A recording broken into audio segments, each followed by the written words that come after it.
Well, here we go again. This is part 3 of Summer Help Wanted.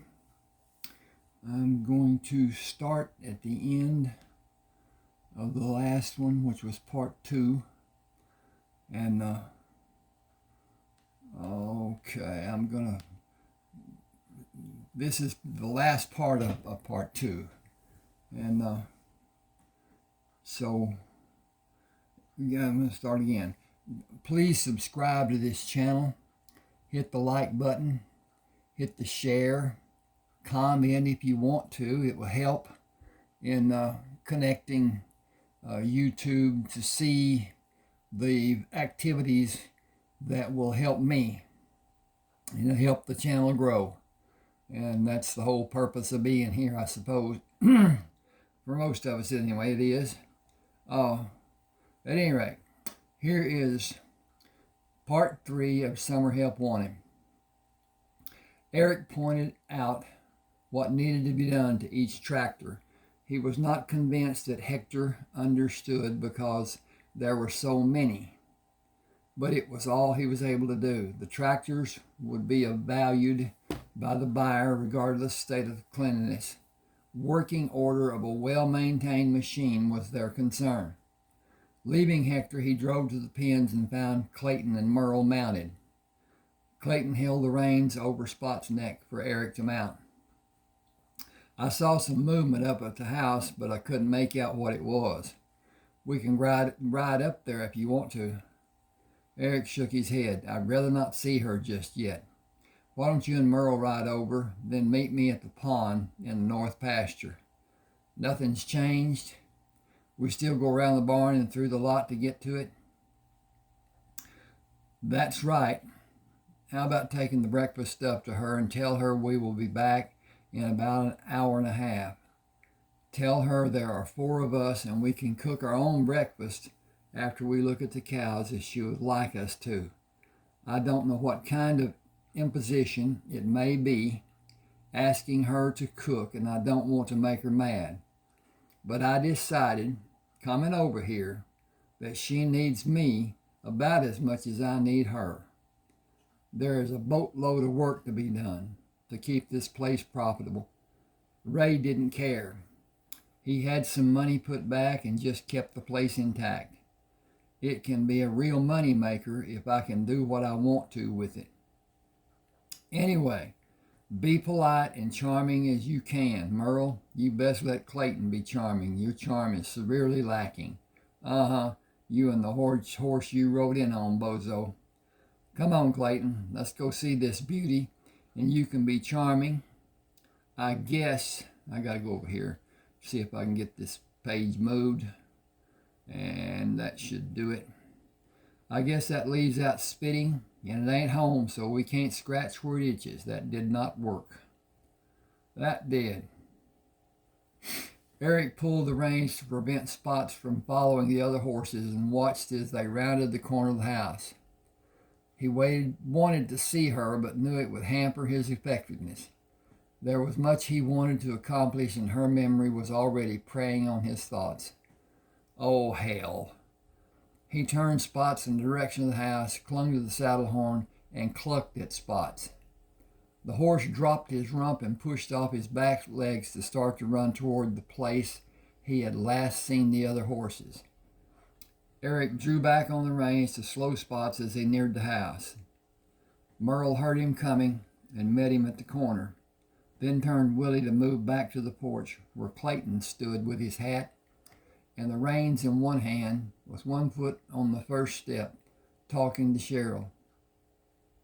She descended the top 2 steps to take the food items Clayton held and stood 2 steps above him. She smiled as Eric came into view. I wondered where you were when these gentlemen came to see me by themselves. I'm glad you came, too. Clayton said there are 4 of you for breakfast. He mentioned you might cook if I was inconvenienced. Really, Eric? I would be totally lacking my manners if I didn't at least do that much. How do you want your eggs? Over easy with hemlock and finely ground apricot seeds, I hope. I was thinking you might have a lot to do and I didn't want to be a bother. We are all three fairly middling cooks. I am sure you are. I knew you were going to look at the cows, but I didn't know you had such magnificent animals as these horses, especially yours. Appaloosa, isn't he? That's right. I'm impressed. You talked about your college education, and I did a foolish thing and made some unwarranted assumptions. Well, you make an ass of you and me when you assume. Her smile grew. Could I ride either of them sometime? I'm a fairly adapted rider. I thought about getting my own mount, if you would help me pick one that would be suitable for me. Eric pulled the hat from his head. You are sure going to set some tongues to wagging if you do. They have you cubbyhole as a city girl who is lost out here in the country. He ignored her query about riding and was determined to warn Merle and Clayton about protecting Cheryl from danger. We can find you several to choose from. You should be aware that Spots here is a stallion, and old Patches is said to have been insufficiently castrated. He will cut up pretty bad when a mare comes in. We can't have them fighting. He took his hat off. If I had the money and the room to keep them, I'd buy some App mares and breed them. Registered Apps are prized animals, and Spots is the best cutting horse in this country. Her look was a question. Merle saw the look and said, He's not bragging, just stating a fact. We rodeo, and all of our horses are used in some of the events. Patches is the best barrel horse in this whole world, but he can't cut, and he'll never stand still for a rope to be thrown over his head. Trey rides any event he wants, and he wants to, and me and Clayton ride some. Clayton is the header in our team roping, and I do the heeling. He rides Spots because of Patches' aversion to the rope, and because Patches will take after the steer that we rope. He's a good hazing horse, but not good at some things. He hooked a thumb in Trey's direction. Trey likes bulls best, and me and Clayton ride a little, not all the time. I like living too much, and Clayton just doesn't like sitting on a bull. The humorous expression left his face. Trey is the best, man. He can ride anything that has hair and do it better than anyone else. And Spots is the best cutter you've ever going to see. Now it's my turn to be impressed. I know you are impatient to get the work started, so I won't keep you. It was good to meet you and see all of you. She smiled. I love your hats. Turning, she looked at Eric. I'll have breakfast ready when you are. Without waiting for a response, she climbed the steps and went inside. Eric slowly backed stops. Let's be careful of the new grass and try to avoid leaving any holes. I wrestled with staying away for a while, but I just couldn't wait to see her again. I'm glad I did. She seemed happy to see me too. She got in a rib, though. I liked that. There should be a lot of laughter in a relationship. Merle never passed up a good dig when the opportunity was presented, probably laughing herself silly first time she sees you in the raw. Eric responded, It's not the nail that counts, it's the hammer. Come on, let's get going. We're burning daylight. Each cow was checked for possible problems. Her ear tag was recorded in a thin tally book that each of them wrote in. The composition of the 3 books was to be used later when the cattle were penned and put in a head gate, which held a single animal. Shots, worming, hoof trimming, medical treatment, general inspections were done. The animal moved from the head gate to other swinging gates, which sorted them into different pens and different pastures. The 3 men worked through 2 sets of cows and returned to the house for breakfast. Hector approached the pens as they finished unsaddling. The tractors is almost finished. Maybe 2 hours more. Eric turned to the open gate. Could you eat? Comida? Hector smiled. Oh, see, it is never a problem for to eat. We go? Eric placed his arm over Hector's shoulders. We go. Cheryl placed the warm food on the table and took a seat on the opposite end of the table from Eric. He made the sign over his chest, then motioned to Hector. Por favor. Hector crossed himself, lowered his head, and prayed in Spanish. Eric translated the blessing into English. Cheryl raised her head. Thank you, Hector. Eric, that was masterfully done. Did you study to learn Spanish? I picked it up here and there as a child and took 4 years in school. There is still so much I would like to learn. I'd like to visit all the Spanish-speaking countries if I can. Anyway, wanting and doing are a long way apart. She said, it might not be as far as you think. I spent a year in Spain. The culture is different than in Mexico. Almost everything is different. The prices are much higher in Spain than all of the other countries I visited. Of all those countries, I enjoyed Spain and Mexico most. And the people are so helpful. People in the South American countries are more snobbish and perhaps more intimidated. They are far less helpful and less casual than Spaniards and Mexicans. I'm going to take a break here and get a drink and swap pages. Hang on with me here just a second.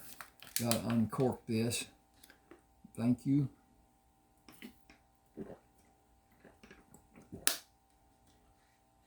I'm back. She took her fork from the table and busied herself with the food on her plate. Still looking at her plate, she smiled. Of course, not right now. There are a few things I want to learn from you before you go. He flushed, and his problem affirmed its position. She saw him squirm and immediately began shoveling food into his mouth. She saw him squirm and immediately began shoveling food into his mouth. Merle and Clayton followed his example and finished the meal in silence. Hector glanced at each of the others, expecting conversation to continue. He thought, these Americans are so strange. My people never stop talking. Even with food in their mouth, they talk. Cheryl cleared the table with Merle and Clayton helping. Hector sat back in his chair when Eric motioned him to stay. Cheryl brought a large carafe of coffee, poured her cup, and passed the carafe to Merle. He filled his cup and the others' Eric took the bottle from his back pocket and held it up. Cheryl, would you mind? No, please do. May I have some? He poured, then spun the cap in place and handed the bottle to Hector, who smiled. Con permiso, por favor. Come on, knock yourself out. Hector was hurt when Cheryl laughed. Then he realized she was laughing at Eric's term of knock yourself out. He poured a generous amount in his cup and smiled as he handed the open bottle to Cheryl. To your health, Miss Cheryl. Cheryl drank from her cup to allow room for the bourbon and filled her cup. This is good coffee now that the main ingredient is in place. I am like Hector. I like a little coffee in my bourbon. How do our cows look? Hector smiled and sipped his drink. I come mañana, yes? Much work to do and Dios forgives. If I no go to Mass, I go later. Cheryl nodded her head in Eric's direction. Mr. Traven, por favor. Eric questioned Hector. Can you work full time? Hogs, cows, dairy, farm, everything? 7 days a week. We can give you some time off now and then. Sí, no time off. Need mucho dinero. No need time off. Can you live in the tack room? It has plenty of room. We can fix a bed and get you a hot plate. Just remember, turn it off. Every time you leave, without fail, check to be certain it is off. Even if you haven't used it, make it a habit to check. See, I fix. I'm going to leave spots out here. Clayton interrupted. Hold on there. Our horses have been together so long, I doubt if they can remember when they weren't together.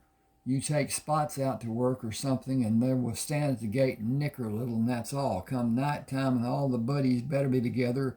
There's going to be a ruckus like you haven't heard before.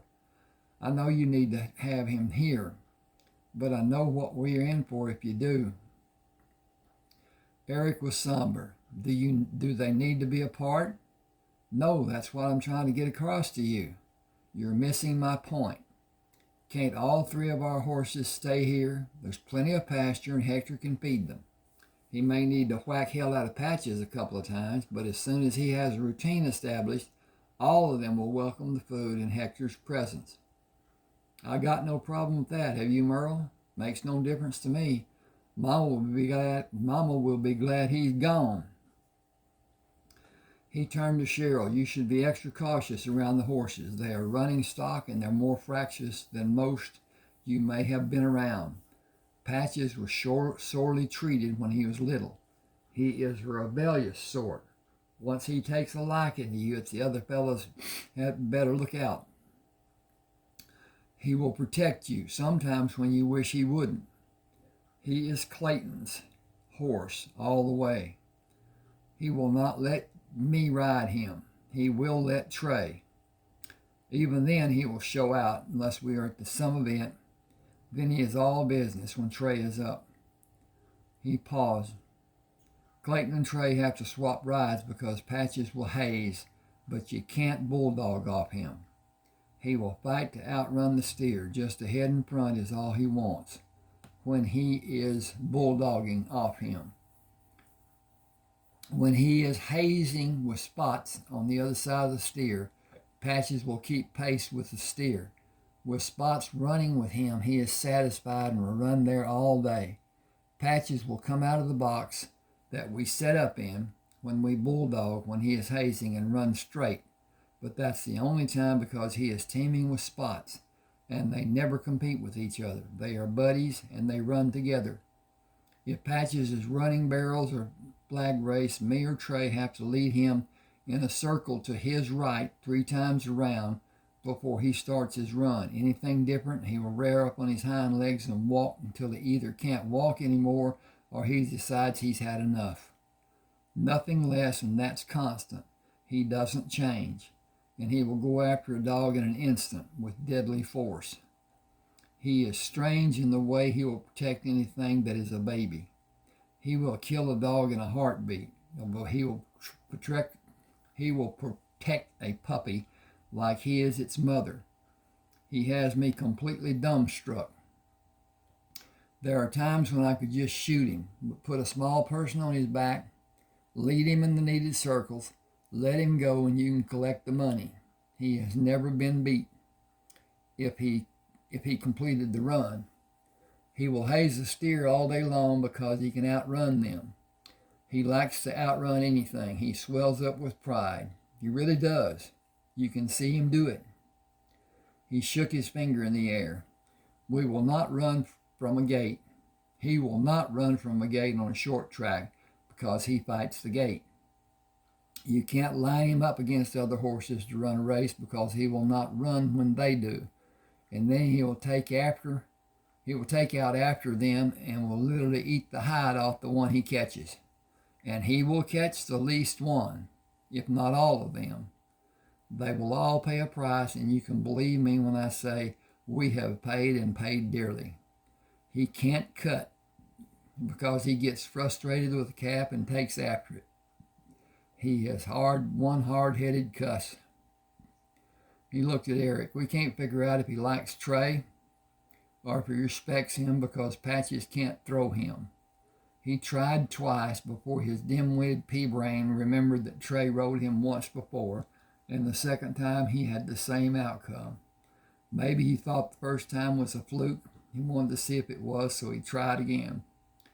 Anyway, he either loves or hates most people. He has a small amount of middle ground, but it's really tiny. Mostly he hates people. Mama is at the top of his list of hated people. He will do anything you can imagine to someone he doesn't like. He tolerates me because I feed him, sometimes. If it wasn't for that, I wouldn't have gone pasture with him.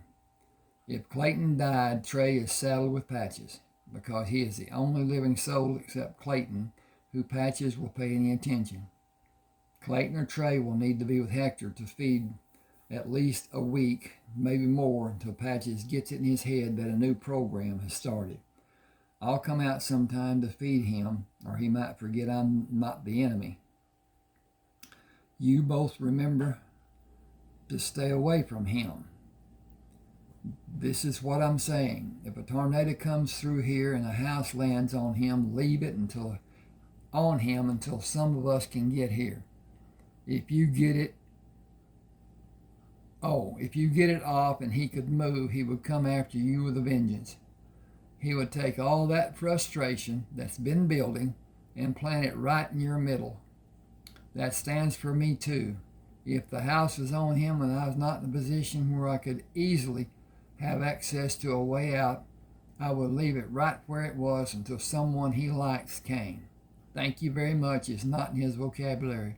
There isn't a vet in this country that will treat him. They will stand outside the pen and tell someone else what to do, but they won't get within arm's length of him. Even if someone holds him, they will not get close enough to give him a shot. I can't blame them because he is that ornery and quick as greased lightning. When he is turned in 3 circles to run the barrels and a smaller person is on him, he will behave. But one of us has to catch him coming back or the rider is probably in a world of trouble. When he is running barrels, he will beat the other horses by 2 seconds or more. The same is true of a flag race. He makes other horses' time look sick. All his rider has to do is be somewhere on him when they cross the finish line. That's the rule. He or she can be in any position on the horse and even fall off after crossing and they still win. We tell them just hold on to the pommel and try to help him. And don't try to help him. They can do anything inside the confines of the saddle they are sitting in. But if they did anything to him that he didn't like, he would just stop. And heaven only knows what he would do next. One of us is always mounted and ready to help if Patches decides he has been abused and reacts. So please don't forget where he is. He took a deep breath. While I'm on the subject, as an extra precaution, if he does get out, this is what you do. Now put this in huge letters inside your mind. Nothing. Don't do a thing. If he is not inside a strong fence, don't think you have time to get out of the car and get into the house. Don't think you can make it from the outhouse. Don't even think you have time to get the door open and inside before he gets to you. Go through a window if it's close. Close? Okay, got a problem with that. Close. That's close. Okay. I should say opened or closed. You are safer jumping through a closed window than having him pin you against the wall. Don't think you can outrun him. Maybe you can, but what happens if you can't? And you probably can't. We had a man when we were over at Hall Summit bet us $100 he could outrun Patches in 20 seconds. They lined up and Patches moved his head into the man, knocked him down, and then stood over him with Clayton fighting to keep Patches from chewing the man's head off. He paid the bet because there was nothing said about his not being able to run, and if he couldn't get up, he couldn't run. Don't chance a bad decision, just don't. Eric drank the last of his coffee. I think it would be best if Cheryl feeds on alternate days. After we get Patches accustomed to Hector. Or Hector feeds in the morning and Cheryl feeds in the afternoon. He may decide he likes Cheryl, but I wouldn't waste a plug nickel on that bet. Cheryl, thank you for cooking. I enjoyed the meal and the company. We should get the other cows checked, and then, if you have seen 2 tally books that Ray had, I need them. One is blue and has cows written on the front. The other is red and marked hogs. They have all the needed information on the animals. Excuse me just a second, please. I got to check on this. Should have done it a long time ago, but anyway, time is running. Now, I'll tell you something about YouTube, and I have no idea what the recommended portion is. A long video is not allowed. I'm not certain what the time limit is. I know there's a time limit, that's all I know. And I really don't know that. I've heard that's the case. At any rate, I try to keep the videos down to a lesser time than what I think might be the limit. So that's the reason for the parts being read and not being long. At any rate, here we go again. I believe this is he talks to Cheryl, and then Cheryl says, I believe I saw them in the hall closet. I'll try to have them when you return. We should put them in the computer. You would have a backup just in case something happened to either of the books. Eric looked puzzled. You can list them on a computer, just like writing it on a piece of paper? We use the computer for storage of information. Then I can give you a printout and you can use it to mark whatever updates are needed. That's a good idea because the sow's gestation period is 183 days. They don't miss it by more than 2 days either way. They are usually exactly 183 days. Without the knowledge of the breeding dates, we would be in a world of hurt. She said, I'll start on the hogs now. They will only take a small amount of time to record compared to all the cows. I really appreciate you doing that. The cows are not unimportant, but they drop a calf and usually keep right on trucking. Rarely do they have a problem, and they hardly ever have a navel problem like newborn pigs do. Their problem is usually a breech birth. If it's caught in time, a shot can be given that will stop the contractions and the calf may be turned around. That is also a rare thing. We usually get the pullers out and start the process of very gently cranking it out. Got to change pages. You're going to be called on to help. He raised his hands. That is a foregone collusion. That is a foregone conclusion. It is an easy thing to do when you consider there are 2 lives you may be saving. Cheryl looked frightened and only nodded her reply. Eric put his coffee cup on the table. We have agreed to sell some, even most of the equipment. This farm is just too big for small machinery. It's impossible to continue as Ray had been doing. And I know he would want the farm to be as productive as possible. Merle, will you call the man we saw at the last VFW dance? The one you went to school with that deals in farm machinery? Isn't his name Ralph? If you could get him out here today or tomorrow, I think he would be our best bet to get what is needed. We can find it if he doesn't already have it. What do you think? I think that sounds like a plan. Cheryl, if I could use the phone? Sure. Do you need the book? No, I have his card in my wallet. His name is Ralph Tillman. He is the most honest man I know aside from Trey. He'll be glad to come out. It might help if he had a home-cooked meal. Anybody cooking? Anybody feel like cooking? He went to the phone without waiting for an answer. Cheryl smiled mischievously. Mr. Traburn and I will volunteer, won't we, Mr. Traburn? He sang slightly off key. Anything you can do, I can do better. She picked up the song. Anything you can do, I can do better. I can do anything better than you. No, you can't. Yes, I can. No, you can't. Yes, I can. I can do anything better than you. Clayton applauded their effort. You should take your act on the road. Please take it on the road, or out in the barn, or over the west pasture. Please, no joking about it. You two are really, and I mean really very, he paused an extended period while he contorted his face, really bad. Could I get some more coffee? If you're going to be a critic, you can get it yourself. Cheryl, would you be a dear and pass the coffee? I was taught to never reach across the table. She lowered her gaze and made a mock scowl. You better reach, partner. Merle made the call and returned to finish his coffee, standing over his place at the table. He will be here afternoon, and you can cook a meal. He said he would love the food and the company even better. He asked what you wanted. I told him we were upgrading to a larger operation. Said he thought he had exactly what we wanted. He bought the equipment from a whole estate. Wait a minute. Oh, a whole estate sale, meaning everything. Last week and hasn't even moved the stuff yet.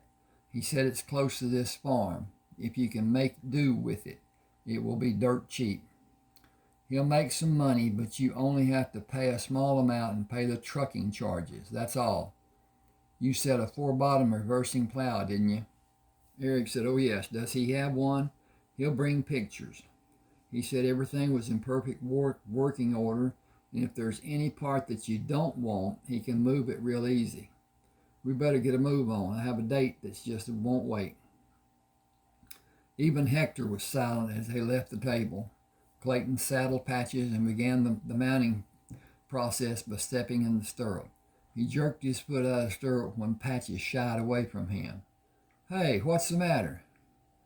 He looked at every aspect which could be seen without removing the saddle. I can't find anything wrong.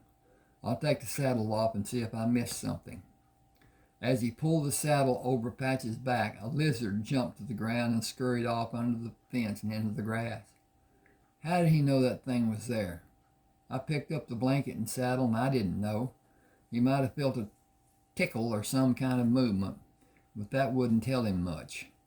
And some people call them dumb animals. Makes me wonder who the dumb animal really is. He saddled Patches, and they moved through the barn lot on their way to the pasture to continue the cattle inventory. Ralph moved. Excuse me.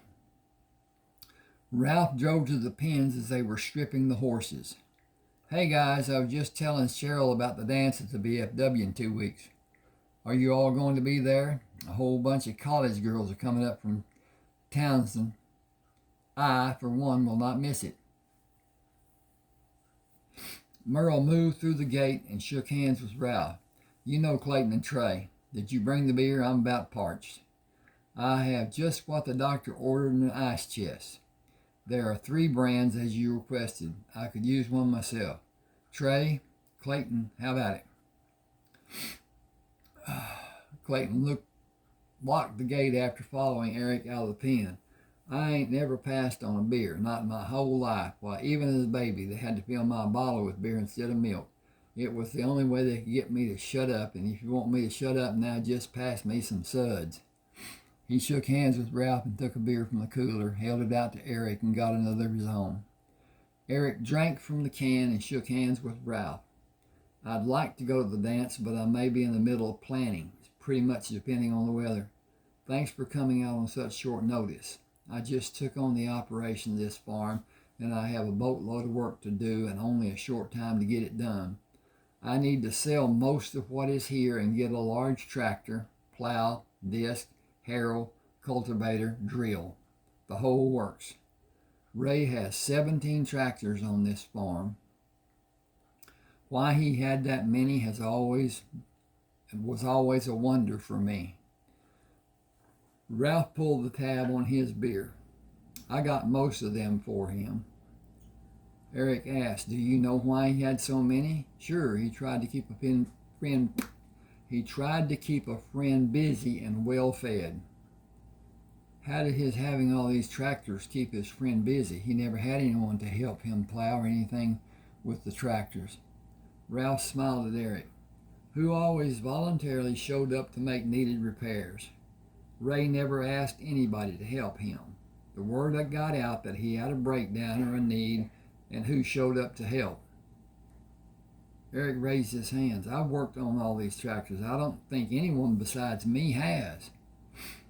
Clayton slapped Eric on the back. We don't have to hit you with a brick, do we? Ralph continued. How many are not running when they were purchased? Eric frowned at Clayton. As Ray accumulated more, he bought some that weren't in real good shape. I don't think he could afford to buy better tractors. Ralph laughed. Ray set me up in my equipment business. He's done a lot for local people. Gary Lomas, who owns Truck Haven, was losing his ass. His business was dying. He used every penny he could borrow or beg to buy the place. Ray told him to bulldoze it, just level it, to get some temporary above ground tanks to hold the gas and diesel and build a larger facility and add the shop and wash bays. There wasn't a place to wash a car before anywhere in town. Ray put up the money at his own risk. If Gary went under, he would lose the ground, but his partner would suffer the monetary catastrophe. Gary was one of the best businessmen in this part of the country, and it's growing all the time. He's glad that Ray saw a way that Gary could avoid bankruptcy. Ray Biggs could afford any tractor he wanted. He had me find tractors and implements that needed repair. If he could afford good tractors, why did he? Clayton interrupted. He had them as an excuse for you to come out and work on them. How many times have you come out here and Ray had a meal and a case of our favorite beer? Not mine or yours or Merle's, but all our favorites. After we knocked off, we always went to Truck Haven for a late meal. Do you ever remember the meal being paid for? We all left a tip, but who paid? Merle looked at Eric. Don't look at me. I never saw any money change hands, and I never saw a check put on the table or a bar or booth. I didn't see the meal being paid for. I thought Ray had kept a tab and paid it once a month. Eric drank from the can. Same for me. I didn't think about it. I was usually too tired to care.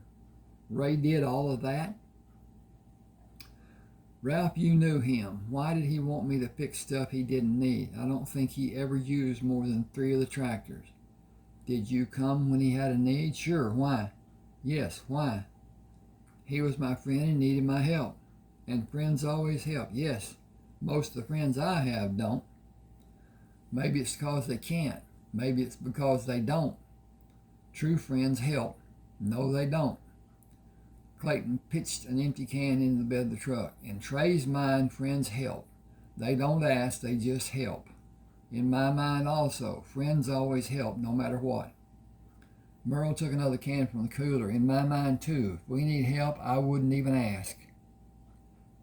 If you need help, I wouldn't even ask. I misread that. He smiled.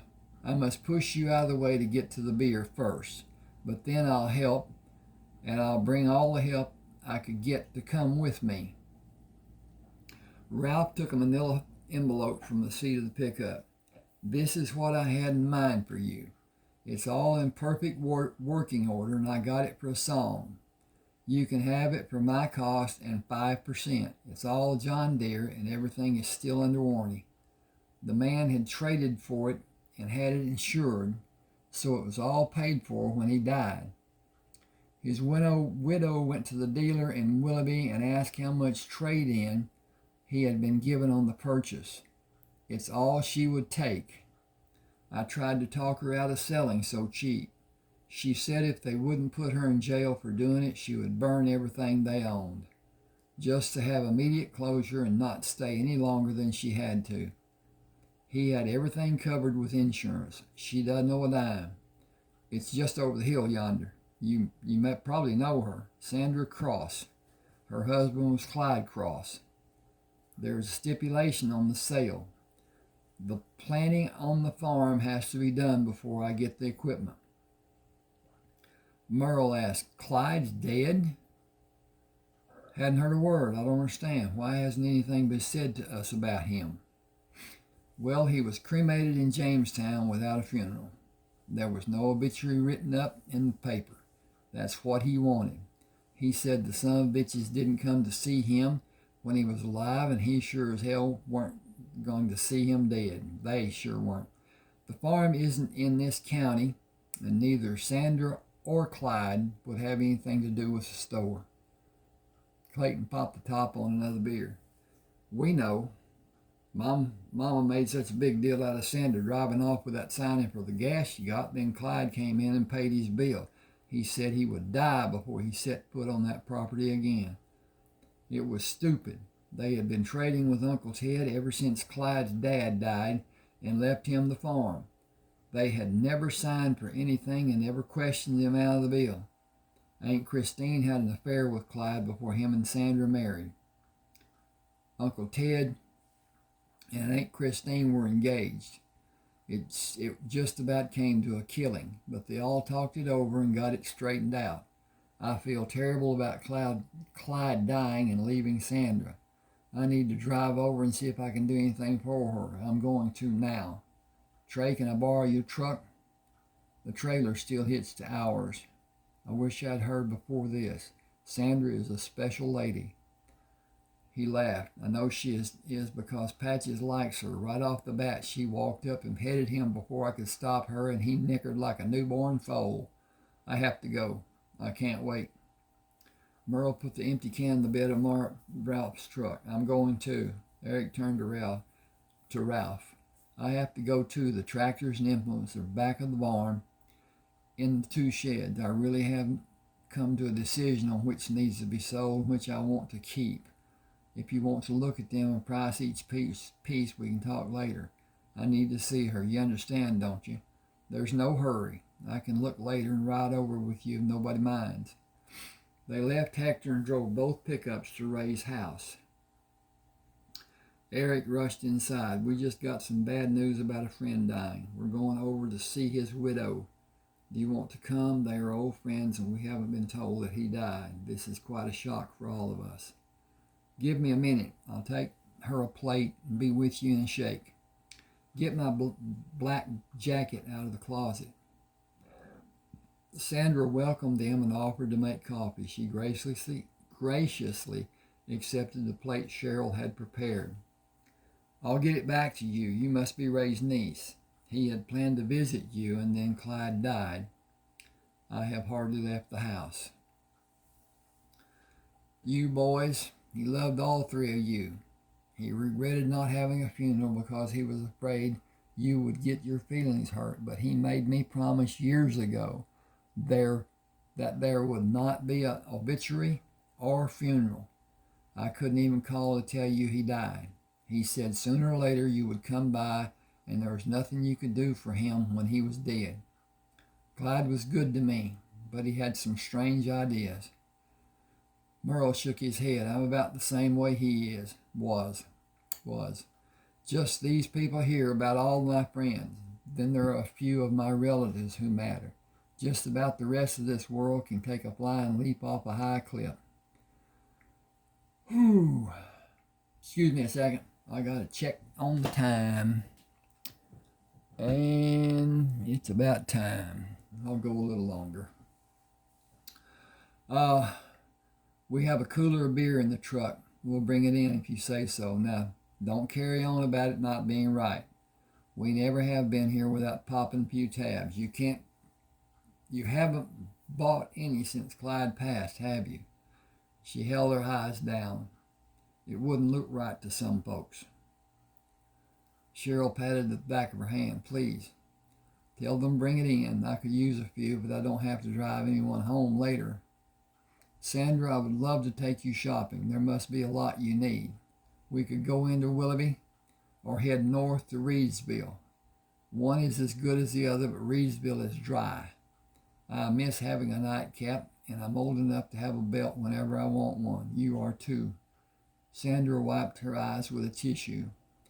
I just want to get away from here. It is pure torture being here without Clyde. I have loved this house so much, but I loved it with Clyde in it. Without him here, I feel guilty for still living. I need to get away. I wish I could burn it. I think that is the last tribute I can give Clyde. People talk about how some people burned those things they left behind when they moved. I think I understand. I think it was out of respect. Until Clyde died, I thought it was terrible. That thinking flew out the window when he left me. I have had such anger.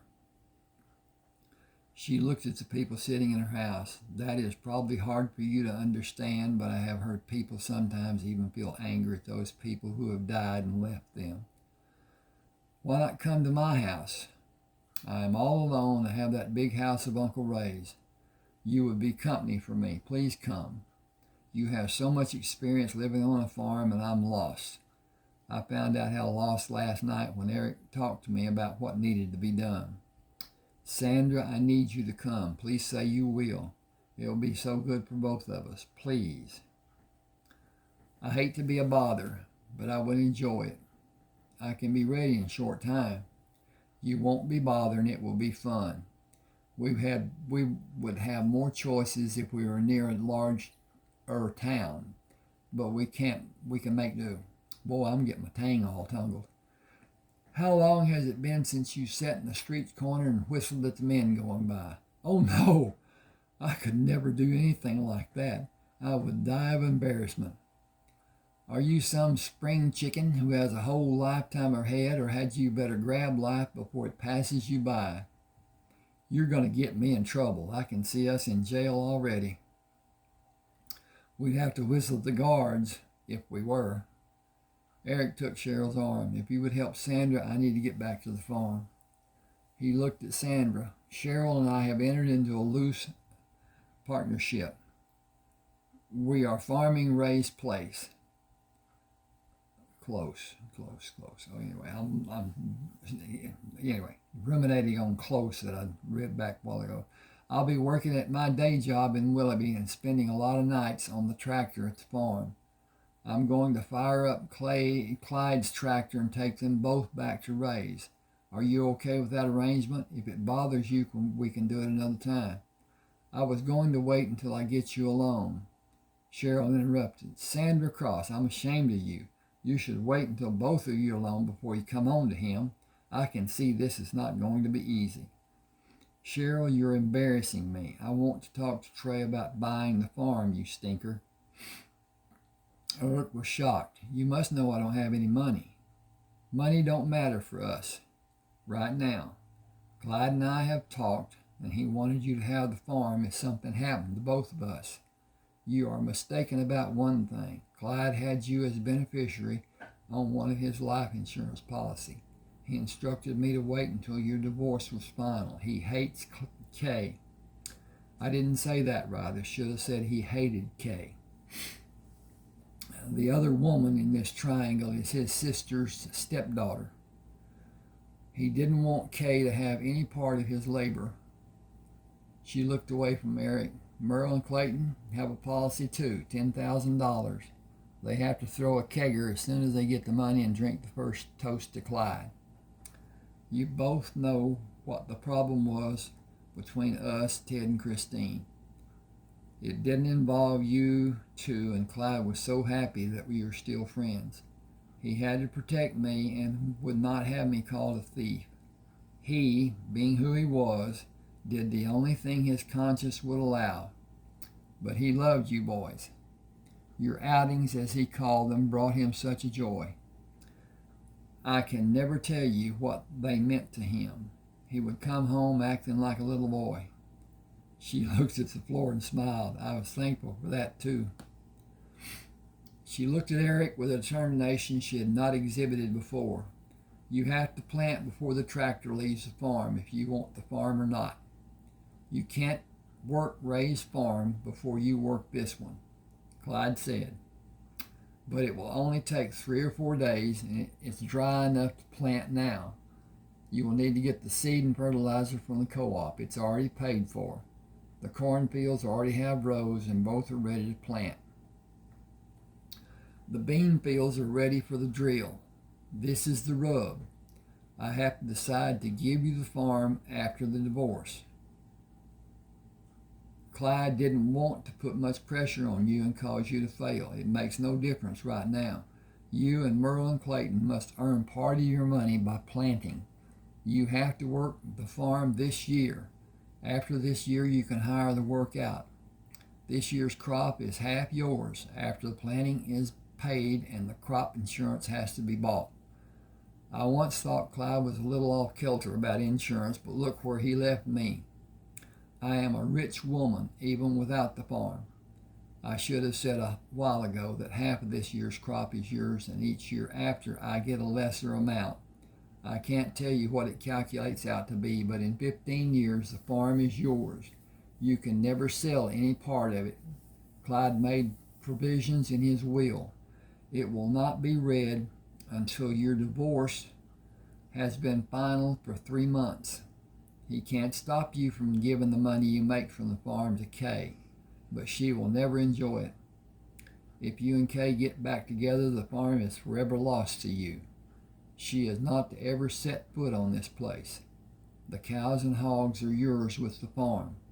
You will not share them with me, only I get whatever beef or pork I may want. I have a sister down south of here, may go to live with her.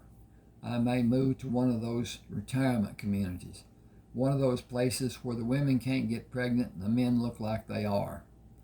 I don't yet know, but I know that once I leave here, I don't want to ever see it again. I don't mean leave as in leaving the day, but when I leave the county, there's just too much pain. But I'm rambling. Sorry, I'll get a bag and we can go. Cheryl put her arm around Sandra. Let me help you. I have toiletries and makeup. You might have a different shade or want to bring it. You know we are only going to be a little way over the hill. You can come back anytime you may like. My day is fairly free. If Eric doesn't need anything and I don't want to get rip snorting drunk and do a Lady Godiva through the town, then it is absolutely free. I need you to either help me get into trouble or keep me out of trouble. Sandra scowled. You're Irish, aren't you? You have the look except for the blonde hair. There were some Irish who were blonde, but they were monstrously big. As they left the room, Eric mulled over what needed to be done. Merle, will you take the trailer to the co-op, get enough seed and fertilizer to plant this farm? Part will have to be put in the truck and part in the trailer. Throw a tarp on the trailer floor or put feed sacks down on it. How much money do we have? I have $12. He paused. Never mind. Stop at Truck Haven. If you can find Ricky, get some beanies or white crosses or whatever. Tell him I need enough to do 3 days. If you can't find him, go to the cafe and see if you recognize anyone who is local and can help. I'm going to have this farm planted before the sun comes up Monday. I'm going to take off work until both farms are planted. If they give me any shit, they can take a flying leap at a rolling donut. I'm going to look now, and I think I'm going to stop this and talk a little bit about subscribing to my channel and do a sharing. Please hit that like button. It helps a lot. It helps the channel grow. At any rate, this is the third part of the reading. We'll do a fourth part, and then I'll go on to another book. I have 30 ebooks on Smashwords, and I'll leave a link to this book on Smashwords on the description part of the video. Thank you for being with me. Hope you enjoyed.